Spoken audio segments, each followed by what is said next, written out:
Hello again, and welcome to episode 7 of Racco Strength and Fitness. Today I'd like to talk to you about an exercise that most of you are probably familiar with already. That exercise is the bench press. Again, most people walking into the gym have a general knowledge of what the bench press is, how to execute it, but it's much more than just grabbing a heavy weight and pushing it up over your chest over and over again. For the majority of this video, I'm going to be focused on the barbell bench press and its execution, at least until we get to the end of the video where I start talking about different variations of the bench slash push-up slash, whatever exercise. Okay? Let's get started. The bench press is a compound exercise used to develop the chest, shoulders, and core. It is one of the big 3 exercises trained and tested during powerlifting competitions, with the other 2 being the squat and deadlift. It is widely considered the gold standard as an upper body strength exercise. The exercise consists of laying on your back, unracking a weight, lowering that weight down to your chest, and pressing it back up again. So far pretty simple, right? Good. Then let's check out all the muscles trained by the bench press. As I said before, the bench press is a compound upper body exercise. This means that it needs multiple joints working congruously in order to be executed properly. The main muscles trained during the bench press are the pec major in the chest, the triceps in the arms, the anterior deltoids in your shoulders. Ancillary muscles trained during the bench press include the pec minor, scapular stabilizers such as the serratus anterior, middle and inferior trap muscles, humeral head stabilizers like muscles of the rotator cuff, and core muscles like the transverse abdominis, obliques, multifidus, erector spinae, and quadratus lumborum. Now that we have a base knowledge of what the bench press is and what it trains, let's move on to the actual setup of the exercise.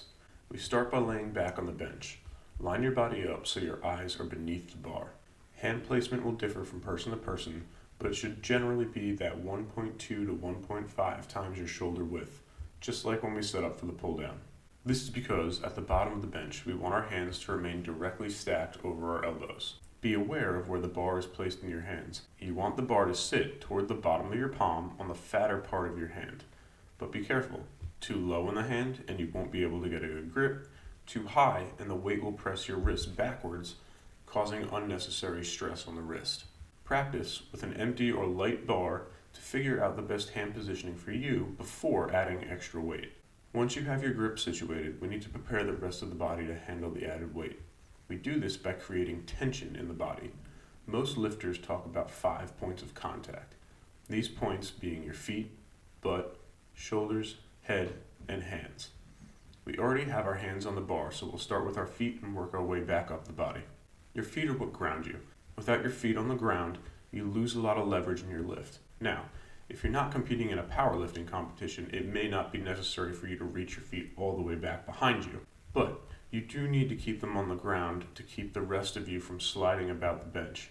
Find a position that's comfortable for your body, and if you're on the smaller side and cannot reach the floor fully from the bench, placing boxes on each side of the bench can help give you that first point of contact. Next, we want our butt to remain in contact with the bench throughout the movement, but it's much more than just a built-in cushion for us to sit on. Our butt will anchor our hips to the bench, and our hips generate a massive amount of power during these compound exercises. If they're sliding around or up in the air off the bench, we lose leverage. Our next point of contact is our shoulders. Now our shoulders and hips will need to work together because we want to arch our low back off the bench at least a little bit. Do this by envisioning that you're driving your shoulders down to the back pockets in your pants while simultaneously driving them into the bench. We do not want to allow our shoulders to shrug up at any point during the bench press. This will cause us to lose tension and therefore leverage and power. It will also put extra stress on the glenohumeral joint. Keep those shoulders locked down and back to maintain full body tension and to protect your shoulders. Finally, we come to the head. As we've already talked about the hands, the head will be our last point of contact. I don't know why this is, but people have a tendency to want to lift their heads off the bench to watch the bar touch their chest. Trust me, you'll know when the bar touches your chest. We want to keep our head back on the bench to keep our spine in line as we press. If we think about our body as a machine working together to achieve a common goal, we want everything to be working harmoniously. Now, if you lift your head off the bench, will it cause irreparable damage to your neck? No, probably not. But we do lose a point of contact, which means you are losing some overall body tension and therefore power. And just because you probably won't get injured doesn't mean you 100% won't. Remember, there's always some risk in lifting weights, and it's my job as a trainer and yours as a weightlifter to put yourself in the best situation possible to minimize those inherent risks. Let's move on to the actual lift. You've created tension with your body and you have your 5 points of contact. And you should always have a spotter, especially when using a barbell. But I will address spotter protocol later in the video. Once you have full body tension and a firm grip on the bar, lift directly up off the rack, then out over your chest.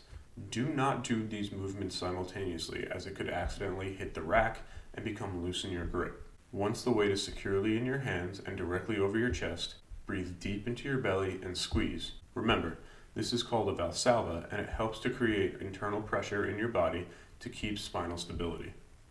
Lower the weight by bending at the elbows. As you lower the weight, the bar path will not be a direct line straight down to your chest. In fact, it will actually be a little curved. Your target for the bar should actually be the lower section of your ribs beneath the nipple line. Once the bar reaches your rib cage, drive the bar back to the starting position up over your chest. Execute this by trying to drive your shoulders back through the bench as opposed to just pushing the bar up. This will help keep tension and leverage throughout the lift. It is important to finish the rep all the way to the top. If you can't do it alone, your spotter can assist you. But you need to get the weight all the way back to the top position before trying to rack it. On multiple occasions, I've seen where people try to lift and rack at the same time. Sometimes they end up hitting the rack and losing control over the weight. Remember, lifting is all about minimizing those risks you're putting yourself in. This finally brings me to spotters. You should always have a spotter when you're bench pressing. It's just common sense and safety.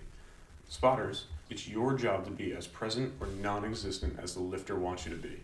Make sure you discuss this before any lifting takes place. Ask how many reps and sets they're working for. Ask if they need to lift off the rack. If they do, it's your job to assist them in lifting the bar off the rack and making sure it's steady before they begin their lift. Lifting the bar too much and then giving them the full weight of the bar while it's directly over them is dangerous. As they lift, be close, but not in the way, and do not touch the bar unless told. When you are asked to assist, take an alternating grip, that's one hand on each side of the bar. This will prevent the bar from rolling out of your hands. Lift the bar directly to the top position before moving it over to the rack.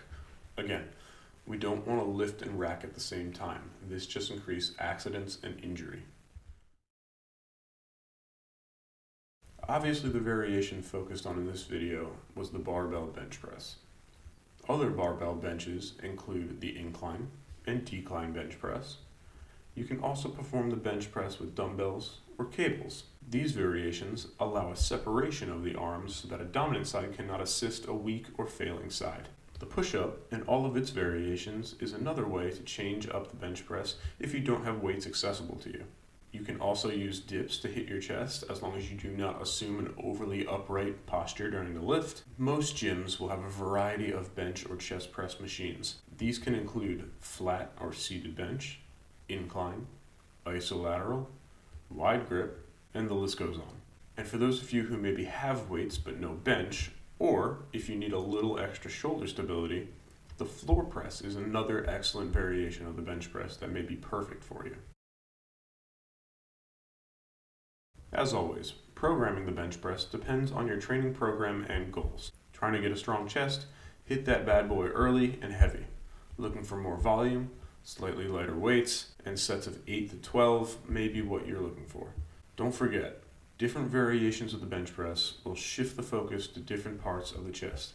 Incline bench or decline push-ups will focus more on the upper portion of the chest, while decline bench, dips, and incline push-ups will shift the focus to more the mid-lower portion of the pecs. Try to include at least one variation into your training for full development of the pectorals. Alright guys, thank you very much for listening to me on my video. I hope you guys got something out of it. If you like what you saw, give it a like, give it a share, subscribe to the channel. That's all from me, guys. Be safe, be healthy, and remember, grab the bull by the tusks.